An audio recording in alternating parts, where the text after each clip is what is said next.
பெரம்பலூர் மாவட்டம் வேப்பந்தட்டை வட்டம் கைகளத்தூர் காந்திநகரைச் சேர்ந்தவர் மணிகண்டன் நெல் அறுவடை இயந்திரத்தில் ஓட்டுநராக வேலை பார்த்து வந்தார். அதே ஊரைச் சேர்ந்த தேவேந்திரன் என்பவரும் மற்றொரு நெல் அறுவடை இயந்திரத்தில் வேலை பார்த்து வந்தார். கடந்த சில நாட்களாக தேவேந்திரனுக்கும் மணிகண்டனுக்கும் கருத்து வேறுபாடுகள் இருந்து வந்ததாக கூறப்படுகிறது. இந்த நிலையில் மணிகண்டன் இது தொடர்பாக கைகளத்தூர் போலீசில் புகார் அளித்ததின் பேரில் பொங்கல் கொண்டாட்டத்தின் போது இருவருக்கும் இடையே சமாதான பேச்சுவார்த்தை நடத்த ஏட்டு ஸ்ரீதர் என்பவர் இரு தரப்பினரையும் அருண் என்பவரது வயலுக்கு அழைத்து சென்றுள்ளார். அங்கு மணிகண்டனை கண்டு ஆத்திரமடைந்த தேவேந்திரன் தான் மறைத்து வைத்திருந்த கத்தியால் மணிகண்டனின் கழுத்தை அறுத்து கொலை செய்துள்ளார். இதையடுத்து இரத்த வெள்ளத்தில் நிலைகுலைந்த மணிகண்டனை அருகிலிருந்தவர்கள் மீட்டு மருத்துவமனைக்கு அழைத்து சென்றனர். ஆனால் வழியிலேயே மணிகண்டன் உயிரிழந்ததாக சொல்லப்பட்டது. இதையடுத்து தேவேந்திரனை காவல்துறையினர் கைது செய்து அழைத்து சென்றனர். மணிகண்டனின் உடலை கைகளத்தூர் காவல் நிலையத்தில் வைத்து அவரது உறவினர்கள் நீதி கேட்டு போராட்டத்தில் ஈடுபட்டனர். தேவேந்திரனை தங்களிடம் ஒப்படைக்குமாறும்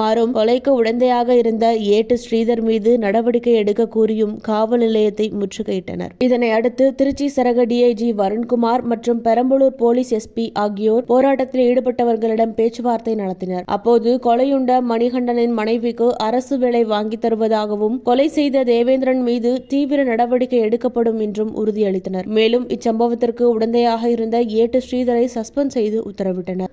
தலித் இளைஞன் என்பதாலேயே காவல்துறையினர் முன்பே சாதி வெறியர்களால் மணிகண்டன் கழுத்தறுத்து கொல்லப்பட்டிருப்பதாக நீலம் பண்பாட்டு மையம் கண்டனம் தெரிவித்துள்ளது. மேலும் தமிழக முதலமைச்சர் மு.க.ஸ்டாலின் இந்த படுகொலை செய்தவர்கள் மீது SC/ST வன்கொடுமை தடுப்பு சட்டத்தின் கீழ் வழக்கு பதிவு செய்து உடனடியாக அவர்களை சிறையிலிட வேண்டும் என்றும் பெரம்பலூர் மாவட்ட காவல்துறையின் அலட்சிய போக்கே இந்த கொலைக்கு காரணம் என்பதால் உடனடியாக அந்த காவல்துறையினர் மீது தகுந்த சட்ட நடவடிக்கை எடுத்திட வேண்டும் எனவும் நீலம் பண்பாட்டு மையம் சார்பில் வலியுறுத்தப்பட்டது.